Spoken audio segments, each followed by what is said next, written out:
Assalamu alaikum students. Today we are going to study about DMARDs.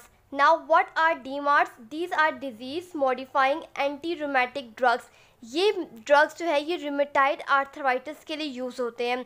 ये क्या करते हैं रूमेटाइड आर्थराइटिस में? They prevent the further progression of disease and prevent joint destruction.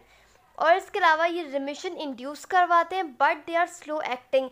इनको 6 week से लेकर कुछ मंथ्स लग जाते हैं for their benefits to be apparent. ये 4 बातें हमें डीमार्ट्स के बारे में पता होनी चाहिए. उसके बाद डीमार्ट्स को हम ब्रॉडली क्लासीफाई करते हैं 2 कैटेगरीज में.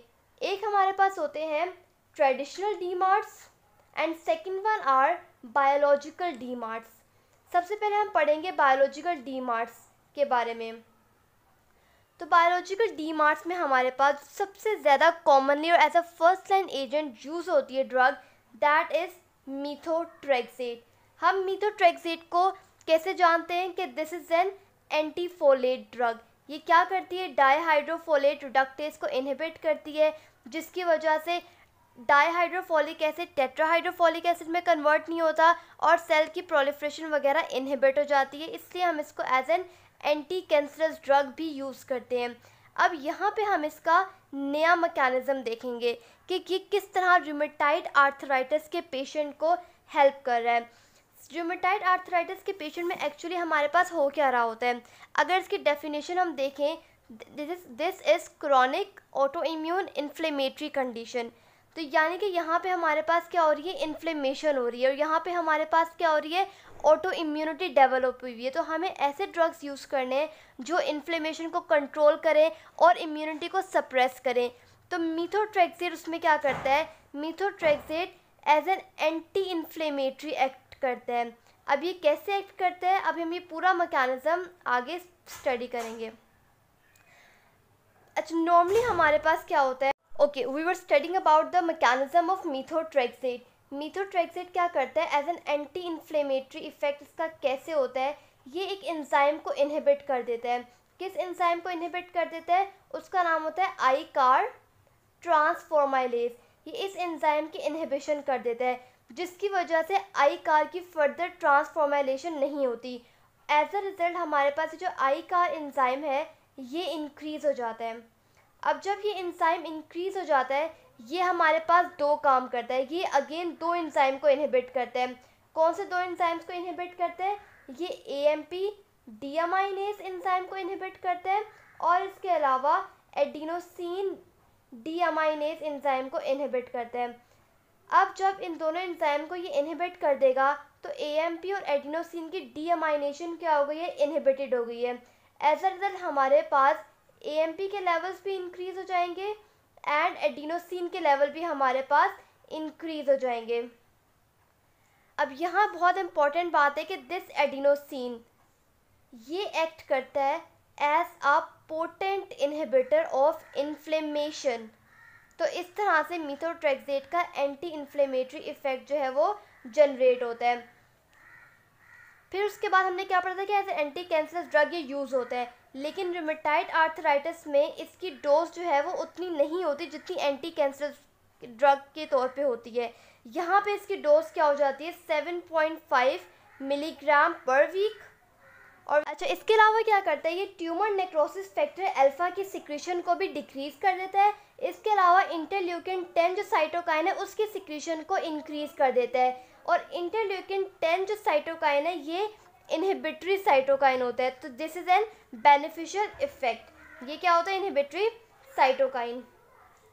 अच्छा, ये तो हमें पता है कि मीथोट्रेक्सेट जो है एंटीफोलेट होता है. इसके अलावा ये रूमेटाइड आर्थराइटिस के पेशेंट्स को देते हैं. इसके अलावा ये और 2 डिजीज़ में भी यूज़ होता है. These are psoriasis and systemic lupus erythematosus disease. Now अब हम क्या कर लेते हैं? इसके हम कर लेते हैं साइड इफ़ेक्ट्स. साइड इफ़ेक्ट्स करने से पहले सबसे पहली बात है, ये मीथोट्रेक्सेट के बारे में सबको पता होगी that it is contraindicated in pregnancy. Why? Because it is teratogenic. इसके सबसे मोस्ट इम्पॉर्टेंट साइड इफ़ेक्ट्स हमारे पास क्या होते हैं कि ये बोन मैरो सप्रेशन करवाते हैं. What it does? Bone marrow suppression करवाते हैं. इसके अलावा ये लिवर सिरोसिस करवाता है and it can also lead to pneumonia-like syndrome. And other side effects include nausea होता है, mucosal ulceration होती है and leukopenia होता है. अब methotrexate के बाद हमारे पास नेक्स्ट ट्रेडिशनल जो ड्रग है, traditional DMARD is leflunomide.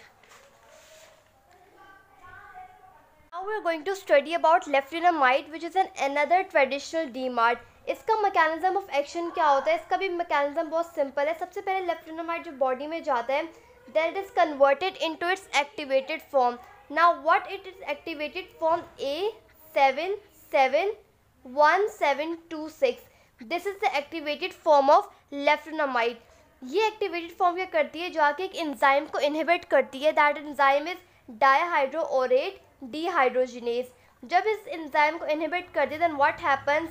OMP जो है वो UMP में कन्वर्ट नहीं हो पाता. जब OMP UMP में कन्वर्ट नहीं हो पाता, this means that pyrimidine synthesis जो है वो डिक्रीज हो जाती है, जिसकी वजह से न्यूक्लियोटाइड पूल्स डिक्रीज हो जाते हैं. एज अ रिजल्ट जो है हमारे पास लिम्फोसाइट की प्रोलिफरेशन जो है वो इनहिबिट हो जाती है. This is the mechanism of action of leflunomide. Leflunomide की ख़ास बात क्या है कि इससे जब हम मीथोट्रेक्सेट के साथ कॉम्बिनेशन में देते हैं, then these both drugs results in an synergistic effect, यानी कि इन दोनों का इफेक्ट बहुत ज़्यादा इंक्रीज हो जाता है. पहला इफेक्ट क्या हो गया कि एज अ सिनर्जिस्टिक एक्ट करता है किसके साथ? मीथोट्रेक्सेट के साथ. सेकंड इसका इंपॉर्टेंट इफेक्ट क्या होता है कि वो पेशेंट्स जो कि इनटॉलरेंट है, मीथोट्रेक्सेट से सूट नहीं करती, देन हम उनको एज अ मोनोथेरेपी लेफ्लुनोमाइड दे सकते हैं. उसके बाद third important thing is that it is also contraindicated in pregnancy just like methotrexate. और इसके साइड इफ़ेक्ट्स की बात करें तो इसके साइड इफ़ेक्ट्स में मोस्ट इम्पॉर्टेंट जो हमें चीज़ याद होनी चाहिए, that it is hepatotoxic drug. इसकी वजह से जॉन्डिस हो सकता है, हेपेटोमेगाली हो सकती है एंड ऑल दैट. इसके अलावा ये हेडेक करवाता है, डायरिया, नोजिया, वेट लॉस और एलर्जिक रिएक्शन करवाता है.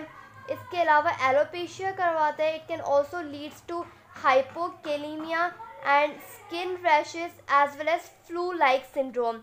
These are the side effects of leflunomide. The most important to remember is that this is hepatotoxic. Now we are proceeding further towards next drug, which is sulfasalazine. The next drug is sulfasalazine. सबसे पहले इसकी अच्छी बात क्या है कि that it is not contraindicated in pregnancy. It can be given to the pregnant ladies. अब इसका मैकेनिज्म ऑफ एक्शन क्या है? that जब ये बॉडी में जाता है, वहाँ जाके ये दो सब्सटेंसेस में ब्रेक डाउन होते हैं. That is sulpha pyridine as well as 5-aminosalicylic acid.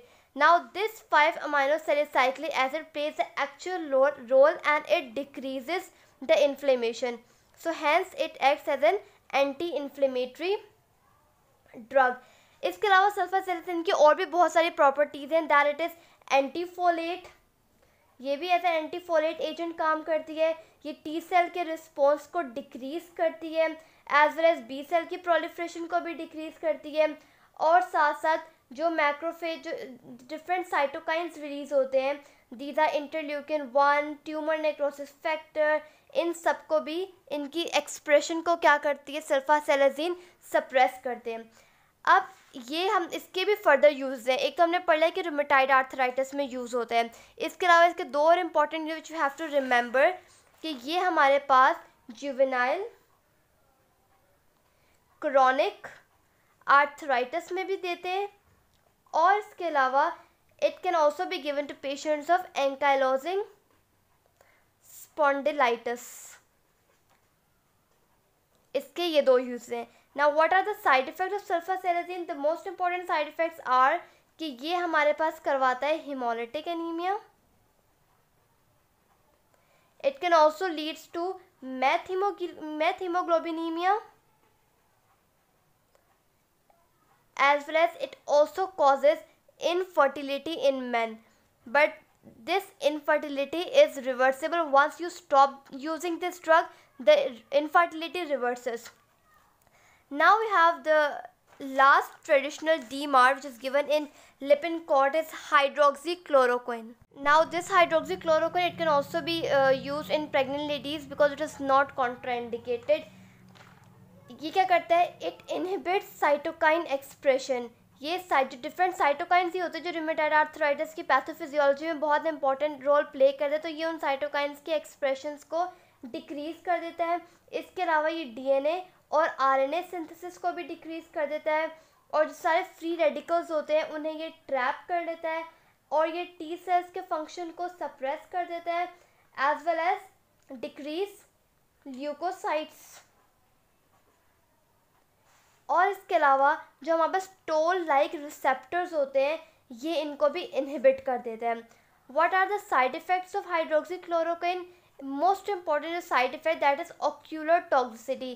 तो लास्टली पेशेंट को काउंसलिंग करनी होती है कि जब भी हाइड्रोक्सीक्लोरोक्विन ले रहे हैं तो अपनी बार बार फंडोस्कोपी या आई एग्जामिनेशन जो है वो करवा लेनी चाहिए, और साथ साथ इसके अलावा ऑक्यूलर सीटी वगैरह भी करवाना चाहिए ताकि पता लगता रहे कि कोई ऑक्यूलर टॉक्सिक डेवलप तो नहीं हो रही। What kind of ocular toxicity can develop? Retinal dysplasia, retinal damage हो सकता है, और इसके अलावा कॉर्नियल डिपॉजिट्स हो सकते हैं। Other side effects are CNS disturbances, GI upset हो जाते हैं, स्किन डिस्कलरेशन हो जाती है और स्किन इरप्शंस हो जाती हैं।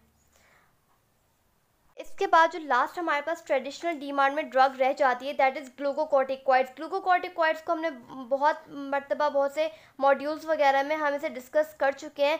यहाँ पे जो है बस इतनी बात याद रखनी है कि in rheumatoid arthritis patient it is use as an bridge therapy.